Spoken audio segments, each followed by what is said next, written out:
मैं धृतराष्ट्र हूं, हस्तिनापुर का राजा, नेत्रहीन। लेकिन क्या केवल आंखों से अंधा था मैं, या निर्णयों से, विवेक से, धर्म से भी? मैं जन्मा था महाराज, विचित्र वीर्य के वंश से, पर मेरी मां अंबिका ने आंखें बंद कर ली और मैं नेत्रहीन जन्मा। यही मेरा पहला श्राप था।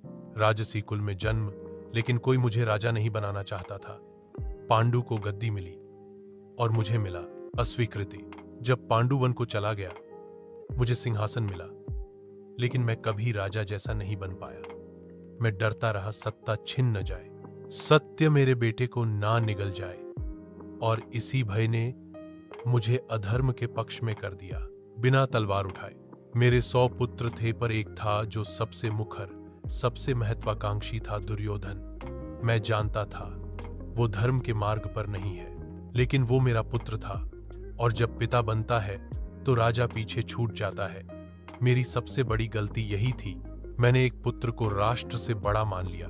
मैं उस सभा में था जहां द्रौपदी को खींच लाया गया। उसने चीख कर पूछा, धर्मराज, मुझे किस अधिकार से हारे? लेकिन कोई उत्तर नहीं था, और मैं चुप रहा। एक राजा की चुप्पी कभी कभी पूरे युग को जला देती है। मेरी उस चुप्पी ने ही महाभारत के युद्ध को जन्म दिया। कुरुक्षेत्र का युद्ध हुआ। मेरे 100 पुत्र एक एक करके मारे गए।